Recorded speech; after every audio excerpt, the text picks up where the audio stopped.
आप सुने होंगे कि महिलाओं के साथ उनके घर में उत्पीड़न किया जाता है, मारपीट किया जाता है, प्रताड़ित किया जाता है। लेकिन आपको एक ऐसा मामला दिखाने की कोशिश कर रहे हैं कि जहां पुरुष के साथ ही उत्पीड़न का मामला सामने आया है। आपको बहुत ही कम ऐसा केस देखने को मिलेगा जहां पे पुरुष के साथ उत्पीड़न किया जाता है। हमारे साथ जो शख्स मौजूद हैं काफ़ी पीड़ित हैं। इनके चेहरे से आपको लग रहा होगा कि कितने दुख में हैं, अपने घर के उत्पीड़न से, अपनी पत्नी के उत्पीड़न से परेशान हैं। इन्हीं से जानने का कोशिश करेंगे कि किस प्रकार का उत्पीड़न का ये शिकार हो चुके हैं और इनकी हालत आज इतनी नाजुक है कि इनका मेडिकल सर्टिफिकेट इनका बहुत ही नाजुक है। इनसे बात करने की कोशिश करेंगे। क्या नाम हुआ आपका? मेरा नाम सुमित कुमार है। अच्छा, आपकी पत्नी क्या करती हैं आपके साथ? क्या उत्पीड़न का मामला आपका सामने आ रहा है? 2012 में हमने कोर्ट मैरिज करा था, 22 अगस्त 2012 को। लव मैरिज था? हाँ, लव मैरिज था, लेकिन हमारे फैमिलीज एक दूसरे को पहले से जानते थे, क्योंकि उनके पिता और हमारे पिता सेम डिपार्टमेंट में जॉब करते थे और दोनों परिवार के बीच ये अच्छे संबंध थे, दोस्ताना संबंध थे। इस नाते हम लोग जानते भी थे और हम लोग स्वजातीय भी हैं, लेकिन वो रहने वाली पश्चिमी चंपारण की है और मैं मुजफ्फरपुर ज़िला का हूँ। तो स्टार्टिंग से ही हम लोग का ये था, मेरे परिवार से भी सबको पता था, उनके परिवार से भी सबको पता था कि ये लोग का मतलब आगे चलकर शादी होगा। तो 2012 में उन्हीं का मतलब ये था कि हम शादी कर लेते हैं, और इसका ये प्रमाण है मेरे पास कि हम लोग शादी कर लेते हैं, आगे भी करना ही है, हम लोग शादी कर लेते हैं। तो आप जब शादी किए थे तो दोनों परिवार मौजूद थे?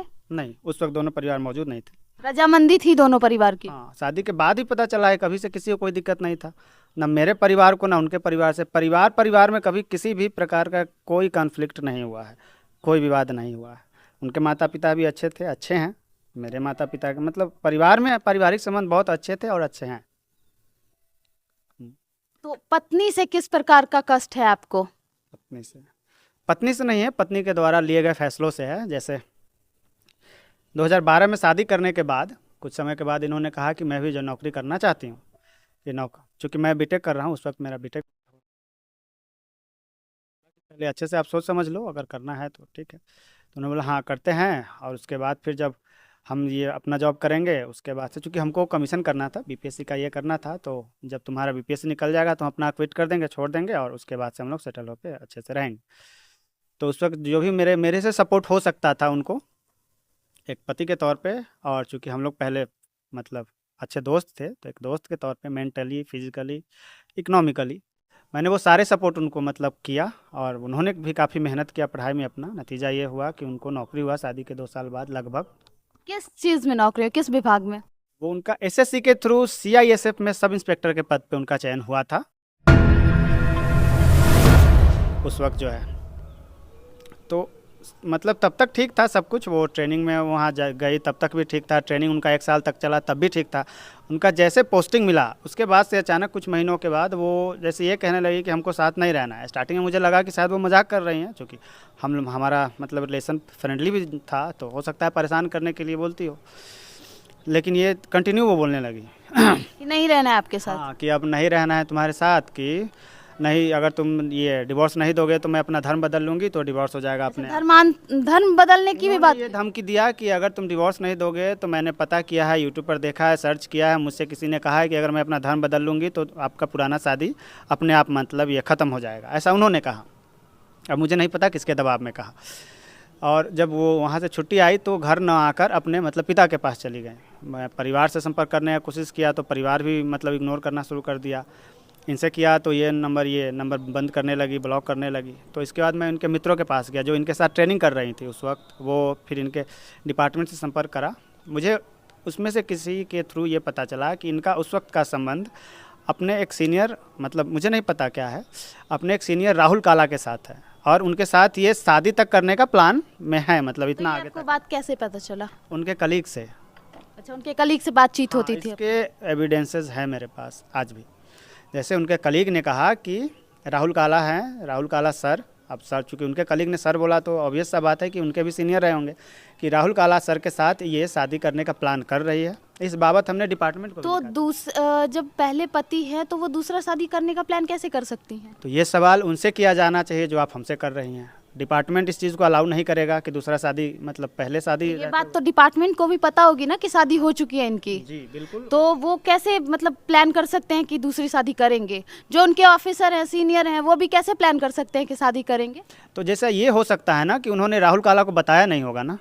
राहुल काला जैसे कोई पुरुष जैसे अनभिज्ञ है कि कोई महिला पहले से शादीशुदा है कि नहीं है, तो इसमें उसका गलती नहीं है ना। वो तो शादी का प्लान करेगा, रिलेशनशिप में आना चाहेगा जैसे, लेकिन लड़की को तो पता है या डिपार्टमेंट से। तो जैसा जो महिलाएं रहती है जिनकी शादी हो चुकी है, जो सिंदूर लगाते ही हैं, चूड़ी पहनते हैं, तो ये चीज़ें वो करती नहीं होंगी। तो हमसे ये फ़ोन पर बताती थी कि ये लगाती हैं, लेकिन बीच में यहाँ से सिंदूर नहीं लगाती हैं, उसको हाइड करके लगाती हैं ऐसा। तो छुपाने की जरूरत क्या है जब शादी हो चुकी है? ये तो वो बताएंगी, और उन्होंने अपने सर्विस बुक में मेंशन करा है कि नहीं करा है, और अगर करा है तो छुपा क्यों रही हैं? यह सवाल उनसे किया जाना चाहिए कि जब आप शादीशुदा हैं तो आपके सर्विस बुक में इसका एंट्री होना चाहिए, और अगर आपने एंट्री नहीं किया है तो यानी कि अपने डिपार्टमेंट को गुमराह किया है। ये बात उनसे ही पूछा जाना चाहिए।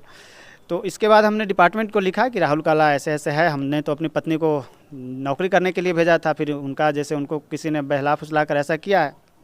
तो डिपार्टमेंट से मुझे कोई यादव सर है, उनका फ़ोन वगैरह आया था एक बार कि मुझे आपके पास जितने भी सारे एविडेंसेस है वो मुझे दे दो, भेज दो, मैं इसका जांच पड़ताल करता हूँ और फिर मैं आपसे कांटेक्ट करता हूँ। मैंने उनसे कहा भी कि देखिए सर, मैं आपको ये मिलकर ये चीज़ें दे सकता हूँ, मैं भेजूँगा आपको, क्या इसका है कि आप जांच पड़ताल करोगे ही, मतलब बात समझ। और लीक हो जाए तो मेरे पे ही, या लीक हो जाए, या हो सकता है कि आप जो इसमें मतलब लड़का लड़की पक्ष है, राहुल काला और ममता कुमारी, ये लोग मिलकर ऐसा एविडेंस नहीं मतलब मेरे से निकालना चाहते हैं कि मैं आपको मिल कर देना चाहूँगा। तो फिर उन्होंने फ़ोन करना बंद कर दिया है कि नहीं आप मुझे पोस्ट कर दो, तो उन्होंने फ़ोन करना बंद कर दिया। मैं काफ़ी प्रयास किया, उसके बाद जब मुझे ये बनता नहीं दिखा, अपना संबंध ठीक होता हुआ नहीं दिखा, 2015 में मुजफ्फरपुर परिवार न्यायालय में एक केस डाला, वैवाहिक स्थिति का पुनः स्थापना कंजुगल राइट का जो है वो चलता रहा। लेकिन इस बीच में इनके परिवार के तरफ से ये बार बार इस तरह का टॉर्चर किया जा रहा था कि आप म्यूचुअल कंसेंट से इनको तलाक दे दो, नहीं तो आपको झूठे आरोपों में फंसा दिया जाए और आपका जीवन खत्म हो जाएगा। तो झूठे आरोपों में कैसे फंसाया जाएगा? झूठे आरोप को साबित कैसे करेंगी? तो झूठे आरोप को साबित करने में अपने न्यायालय में वक्त लगता है, और जब तक न्यायालय में वाद चलेगा, कोई केस चलेगा, तब तक तो हम परेशान रहेंगे।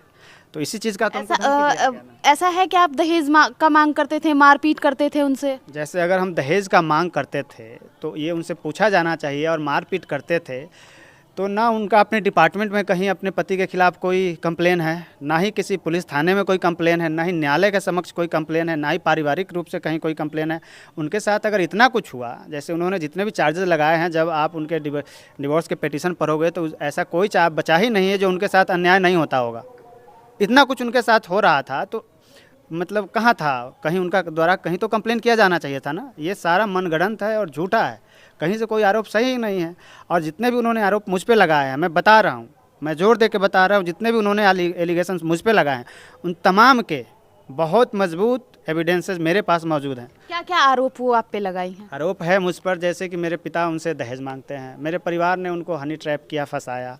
मैं जैसे कि दारू पीता हूँ, दारू पीने के सबूत उनके खिलाफ है, वो डिमांड करती हैं दिन रात शराब का। अच्छा, शराब का डिमांड करती हैं वो? मेरे पास प्रमाण है ना, करवाओ ना उसको। ठीक है, लेकिन एग्रीमेंट होगा, तुमको हर हफ्ते दारू का क्या मतलब है, तुम पैसा ले लो ना उतना यार। तो तुम खुद से भी तो खरीद सकती हो ना। तो मैं तो खरीदती हूँ, तो मतलब कुछ तो चाहिए ना, फ्री में तो करना छोड़ दिया मैंने काम। तो अभी तुम मतलब ट्रस्ट नहीं कर रही थी, और इतने छोटे चीज के लिए ट्रस्ट कर लोगी दारू के लिए? नहीं, दारू के लिए नहीं, मतलब ट्रस्ट वाली बात ही नहीं है। एग्रीमेंट होगा, तुम अपना कोशिश कर लो, जो भी अगर मेरे नाम पे होता हो मैं करवा लूंगी, लेकिन हर हफ्ते एक अच्छी वाली बिस्की, 4 हैं, 4 में से कोई भी एक हर हफ्ते पहुंचनी चाहिए, ठीक है? और इस बारे में बात करने पर फिर वो ये बोलती हैं कि उनको अपना फैंटेसी पूरा करना है। मैंने तुम्हारे साथ क्या गलत किया? सुनो, मैंने तुम्हारे साथ क्या गलत किया ये बताओ? ये बस अच्छी क्वेश्चन, सिवाय किसी और के सोने के। ट्रस्ट ब्रेक किया तुमने, मतलब ठीक है। फैंटेसीज पूरी करनी चाहिए इंसान को, समझे? प्रॉब्लम ये हो गई कि तुमको सिर्फ मेरे साथ चाहिए थी और मुझे बस मेरी फैंटेसीज पूरी करनी थी। ये फैंटेसी पूरा करने के लिए आप गैर पुरुष के पास जाएंगे? तो ये बात उनसे पूछा जाना चाहिए। शादी हुई है आपसे, शादी होने के बाद पत्नी का धर्म होता है कि पति के सिवा किसी को सोचे भी नहीं। नहीं, तो ये अगर आप उनसे पूछेंगे तो उनके शब्दों में ऐसा कोई धर्म नहीं है। 497 अब क्राइम नहीं है, तो उनका मर्जी, वो जिसके साथ जो चाहे करेंगे। अभी हाल फिलहाल उन्होंने बहुत सारे कंडीशंस ऐसे रखे हैं मुझ पे जो कि नहीं माने जा सकते हैं। वो कह क्या रहे क्या हैं, कंडीशंस रखे? मैं बता रहा हूँ, जैसे कि अगर हमारे रिश्ते को ठीक करना है और साथ हमें मतलब फिर से अच्छे से रहना है, तो वो कह रही है मुझे अपने माँ बाप को छोड़ना होगा। तो ये कैसे मतलब एक्सेप्टेबल नहीं है ना, ये कैसे होगा? मैं अपने माँ बाप को छोड़ दूँ, वो कहती हैं कि मैं अपने सारे रिश्तेदार, अपने दोस्त को, सारे चीज़ को छोड़ दूँ, अपना नंबर बदल दूँ, अपना नाम बदल दूँ, हर चीज़ छोड़ दूँ, कैसे होगा ये? बताओ मुझे आप।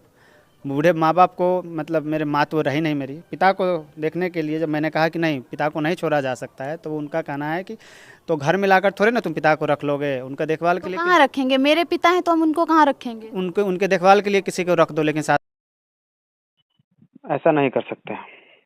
पिता जिंदा है, चाहे जैसे भी हैं वो, उनको नहीं छोड़ा जा सकता है। तो पिता जिंदा है तो फिर पिता की समस्याएं भी जिंदा है। मैं पिता की समस्याएं कहने का, मेरा पिता को नहीं छोड़ने से मेरा तात्पर्य से था कि वो बूढ़े होंगे, जब लाचार हो जाएंगे, अगर मतलब कोई ये अपने शारीरिक रूप से असहाय हो जाएंगे, तो देखना उनको ये इग्नोर करना गलत है। वैसा नहीं कर सकते हैं केवल इसलिए कि हाँ मुझे मेरा प्यार चाहिए, तो ऐसा नहीं कर सकते हैं। शारीरिक रूप से असहाय हो जाएंगे तो उनको हाउस हेल्प रख सकते हो। तो बताइए एक बात, एक बेटा अपने बाप को छोड़ दे, बूढ़े बाप को, जब उसकी देखभाल करने का समय आया तो अपने बाप को उठाकर फेंक दे घर से? अगर यही बात आप कहें उनको कि अपने माँ बाप को तो छोड़ दो, मुझे सजा हो जाएगी। फिर मैं पुरुष हूँ ना, मेरा पुरुष होना मेरा अपराध है, अपने समाज में पुरुष होना अपराध है। महिला अगर कुछ भी कहेगी तो महिला के लिए 50 संस्थाएं बनी हुई हैं उसका आवाज़ सुनने के लिए। पुरुष का कहाँ है? कहाँ जाएगा पुरुष? अभी जो उन्होंने केस कर रखा था मुझ पे, ये झूठे एलिगेशंस के बहुत सारे, अभी इस महीने न्यायालय ने उस केस को ख़त्म कर दिया, खारिज कर दिया। क्योंकि उन्होंने केस किया और पता नहीं कहीं सो गई, अपना केस नहीं देखने आई कि क्या हुआ नहीं हुआ। वो न्यायालय ने उनका केस ये मतलब निराधार ये हुआ, चूँकि वो आए ही नहीं न्यायालय में केस करके अपना कहीं, चूँकि उनके साथ ऐसा कुछ हुआ ही नहीं था, तो वो साबित कहाँ से करेंगे? अच्छा ये बताइए कि वो तालाक आखिर आपसे लेना क्यों चाहती हैं? उनके हिसाब से है कि उनका मन भर गया है, और वो अब सब इंस्पेक्टर हैं, तो उनको आसानी से, जैसे कि कोई उनसे उच्च अधिकारी ये हो सकते हैं, शादी के लिए उनको मिल जाएंगे, तो इसलिए उनको अब मन भर गया। जी बिल्कुल। जैसा आप बता रहे हैं मन भर गया है, मतलब आप अपनी पत्नी को पढ़ाए लिखाए, आज वो नौकरी करने लगी हैं, तो आपसे उनका मन भर गया है। नौकरी जैसे मेरा शायद मतलब उनको पढ़ाया लिखाया जाना शायद मेरा अपराध था। मैं तो ये समझा कि हाँ पुरुष महिला एक समान है, शायद इनको भी अपने स्वावलंबी होना चाहिए ना, जैसे अगर ये अपने पैरों पे खड़ी होनी चाहती हैं तो होना चाहिए, इसमें गलत क्या है? अगर कल को आप ये विरोध करते कि पढ़ाई लिखाई करके अगर नौकरी करने जाओगी तो घर कौन देखेगा, एक घर की भी जिम्मेवारी होती है, तो इस पे हो जाता कि लड़की को दबाया जा रहा है, तो इस पे ये हो जाता है कि हम लड़की को मतलब महिला को पुरुष के उसका अधिकार छीन रहे हैं। उनका अधिकार छीन रहे हैं और महिला को पुरुष के बराबर नहीं आने दे रहे हैं, ऐसा हो जाता है, और ये भी एक क्राइम है। और आज महिला बराबर होने से कहीं ऊपर उठ चुकी है। अब बराबर कहाँ हुई? मैं आपको एक बात बताता हूँ, भारत में अभी भी ज़्यादातर प्रतिशत ऐसे पुरुषों की है जो नौकरी के बाद अपने पत्नी, अपने परिवार, अपने घर को संभाले हुए हैं, लेकिन कितने % ऐसे परिवार है जिसमें महिला नौकरी करती है और वो अपने बेरोजगार पति और अपने बच्चे और परिवार को संभालती है? कितना प्रतिशत है? आप प्रतिशत निकाल के देखिए। जैसे महिला को नौकरी होता है वो अपने परिवार को छोड़ देती है, अपने पति से तलाक मांगने लगती है। इस पूरे प्रकरण में एक पति के तौर पे मेरा अपराध क्या है? क्या उनको नौकरी करने देने जाना, या मेरा अपराध क्या था? जैसे वो खुद कहती है, मैं आपको इतने सारे एविडेंसेस दे दूंगा कि तुम केवल अपने पत्नी से प्यार करते हो, अपनी पत्नी को चाहते हो, तो ये मेरा अपराध थोड़े हो सकता है। देखिए, पढ़ा लिखा के अपनी पत्नी को CISF इंस्पेक्टर बनाते हैं, कहीं ना कहीं ये इनका बहुत ही बड़ा गुनाह है। पत्नी इनकी इंस्पेक्टर बन जाती हैं, बाद में इनकी पत्नी जो है कि बाहर निकलती हैं, इनका अपने पति से मन भर जाता है, ऐसा कहे कि 10 लोग से मिलते हैं, उनका जो है कि अपना प्यार जो है किसी और लोग पे आने लगता है, किसी और को पसंद करने लगते हैं, और आज पति को तलाक देने के लिए बार बार फोर्स करती हैं। तलाक नहीं देने पे तमाम प्रकार के जो है कि एलिगेशंस भी लगाती हैं, और तमाम प्रकार के, जो कि पति जैसे बता रहे हैं इनके पति मौजूद हैं, कि झूठे एलिगेशंस लगाती हैं, और उसको साबित करने के लिए और बहुत सारे जो है कि इन पे बंदिशें लगाती हैं कि माँ बाप को छोड़ दो, घर में अपने रिश्तेदारों से नाता तोड़ दो। अच्छा, माँ बाप के लिए आप बोल रहे तो आप पूछते ना कि आप अपने माँ बाप को छोड़ सकते हो? नहीं, जैसे ये पूछा जाना ही गलत है। मैं क्यों ऐसा पूछूंगा कि अपने माँ बाप को छोड़ वो सकते तो आपसे बोल रही है ना सीधा सीधा कि अपने माँ बाप को छोड़ दो। आप बात समझिए, किसी का भी ये पूछा जाना कि आप अपने माँ बाप को छोड़ दो अपने आप में गलत है। मैं क्यों पूछूंगा ये बात? मैं उनका पति बाद में हूँ, पहले उनके माँ बाप है ना, माँ बाप ने उनको जन्म दिया है। तो ऐसा वो क्यों नहीं सोच पा रही हैं? अरे तो वो ये सवाल उनसे किया जाना चाहिए ना। जैसे जिस तरह से मेरे माँ बाप मेरे लिए पूजनीय है, उनके भी माँ बाप उनके लिए पूजनीय होंगे।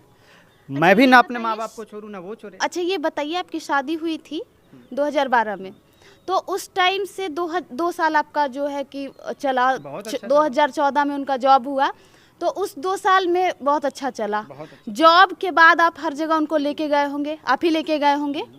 उसके बाद आपका रिश्ता कैसा रहा? मतलब जॉब के बाद हाल फिलहाल में ये रिश्ता ऐसा हुआ, या फिर पहले से जब जॉब में गई तभी से ऐसा उनका? नहीं, जॉब में जाने के बाद से ना, और जॉब में भी ट्रेनिंग के दौरान ऐसा कुछ नहीं था। ट्रेनिंग के दौरान भी ठीक था, जॉब में पोस्टिंग मिलने के बाद ऐसा हुआ ना। इस मामले में आपकी बातचीत भी बंद कितने साल से बातचीत नहीं होती है आपकी? नहीं, बीच बीच में मैं हमेशा प्रयास करता हूँ कि बातचीत के माध्यम से पारिवारिक तौर पे भी बात करता हूँ कि ये सब कुछ ठीक हो जाए, लेकिन ना तो उनके परिवार की तरफ से कुछ ये पॉजिटिव दिखता है और ना ही उनके तरफ से। जबकि परिवार अगर पहल करता तो ठीक हो जाता, लेकिन उनके पिता का कहना है कि मेरी बेटी तो मेरे गांव भर में मतलब सरकारी नौकरी में है, दरोगा है, तुम्हारे साथ वो क्यों रहेगी? अब ऐसा है कि तो ऐसा है कि पढ़ लिख के अगर बेटी ऑफिसर बन जाती है, बड़े पोस्ट पे चली जाती है, बड़े पद को हासिल कर लेती है, तो अपने पति को छोड़ के दूसरे मर्द के साथ जा सकती हैं। उनके पिता का कहना ऐसा है। उनके पिता का कहना जबकि पति है उनके। तब अब ये होगा कि पत्नी को पढ़ाना नहीं चाहिए, आगे नहीं बढ़ाना चाहिए, क्योंकि तमाम जो ऐसे केस हैं बार बार सामने आ रहे हैं। हाल फिलहाल में आपको बता दें कि ज्योति मौर्य का केस ऐसा आया था, और यहाँ पे इनके साथ भी ऐसा केस आया, और 1-2 केस और मैं ऐसा देखी हूँ जो बार बार पत्नी जो है कि ऊपर पोस्ट पे चली जाती है तो पति को तलाक देने का बात करने लगती है। मैं बताता हूँ। जैसे मेरे पिता बिहार पुलिस में थे, मेरी माँ बेरोजगार थी, तो मेरे पिता ने अच्छे से परिवार को संभाला। अब अगर वहीं अभी के वर्तमान परिदृश्य में देख ले अगर, तो मेरी पत्नी जॉब में है तो उन्होंने मुझे छोड़ दिया। जॉब में जाते हैं, एक पुरुष नौकरी करे। कहना चाहेंगे कि पत्नी को पढ़ाना चाहिए कि नहीं? पढ़ाना तो चाहिए ना, पढ़ाना चाहिए, लेकिन पत्नी के द्वारा इसको एक दुरुपयोग इसका नहीं करना चाहिए ना। जैसे पुरुष या स्त्री दोनों को पढ़ना लिखना चाहिए, उसको खुद के पैरों पे खड़ा होने का अधिकार तो है ही ना। लेकिन पुरुष अपने जिम्मेवारियों लेकिन अधिकारों का जो हनन करती हैं पत्नियां, वो क्या कहेंगे आप? जैसे कि हम इस पे कहेंगे ना, मेरे साथ तो आप देख रहे हो कि क्या हो रहा है। मेरे पत्नी को क्या, किसी की पत्नी को ऐसा नहीं करना चाहिए ना।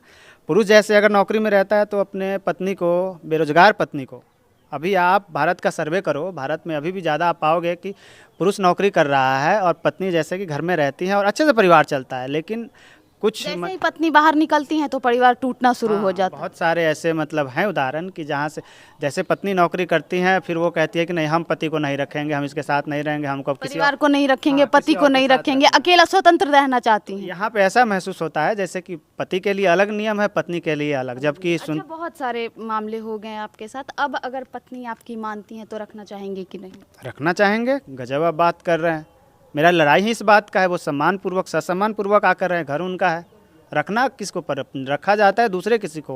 वो पत्नी है मेरी, घर ये उनका है, वो पूरे सम्मान के साथ आकर रहे हैं, कौन उनको रोक रहा है? पहले जैसा ही बर्ताव करेंगे। लड़ाई तब भी यही था, अब भी यही है, और मैं भारत के किसी भी न्यायालय में लड़ना होगा, मैं लड़ूंगा अपने अधिकार के लिए। तलाक किसी भी कीमत पर मैं नहीं दूंगा। वो ससम्मान आकर घर में रहें, उनको कहीं से पहले कभी कोई दिक्कत नहीं था, अभी कोई दिक्कत नहीं है। तो देखिए यहाँ पे पत्नी जो है कि बड़े पोस्ट पे चली जाती हैं, पति के साथ अत्याचार करती हैं, पति से शराब का मांग करती हैं, दूसरे मर्द के साथ जाने को सोती हैं, और पति को कहती हैं कि गलत नहीं है ये चीज़।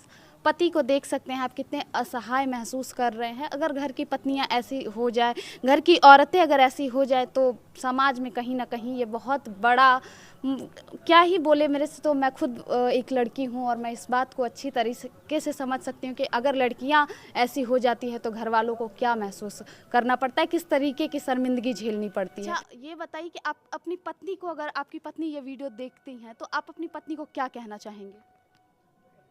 घर आ जाना चाहिए। जैसे अब बहुत हो गया ना, जैसे कि आधा से ज़्यादा जीवन तो हम लोग का निकल चुका है ना। जैसे समझना चाहिए, जनता को अकेले बैठकर विचार करना चाहिए ना कि मेरा अपराध क्या था। कब तक ये करेंगी? नहीं मतलब जैसे वो अकेले अगर बैठ के इसको ठंडे मन से सोचेंगी कि हाँ आखिर उनको कहाँ से क्या दिक्कत आएगा, कहीं से कोई दिक्कत नहीं आएगा, उनको भली भांति ये बात पता है। उन्होंने झूठ मूठ का अपना अहंकार पाल रखा है कि नहीं, अब अभी तक नहीं गई हूँ तो मैं क्यों जाऊँ, जबकि उनको पता है, उनसे आप पूछो जाकर, उनको भली भांति पता है कि हाँ मैं मतलब उनको प्यार करता हूँ कि नहीं करता हूँ, और करता हूँ तो कितना करता हूँ, तो वो जानती हैं। अब मतलब समय बहुत निकल गया, अब विचार करो, करना चाहिए ना ममता, थोड़ा अब मतलब लौट जाना चाहिए उनको, अब लौट जाना चाहिए, क्योंकि आधा से ज़्यादा ज़िंदगी तो निकल गया ना। और उनके अलावा जैसे है कौन मेरा। एक बात और कहना चाहूँगी मैं कि अगर ये वीडियो इनकी पत्नी जो है ममता हैं वो देख रही हैं तो इस बात पे विचार करिएगा कि आपके पति जो है इस तरीके से, आप इनकी हालत देख सकते हैं, एक बार इस बात पे विचार करिएगा। बाकी आपको क्या लगता है हमारे वीडियो के कमेंट सेक्शन में बता सकते हैं। ऐसे तमाम खबरों के लिए जुड़े रहे लाइव अपडेट के साथ। धन्यवाद।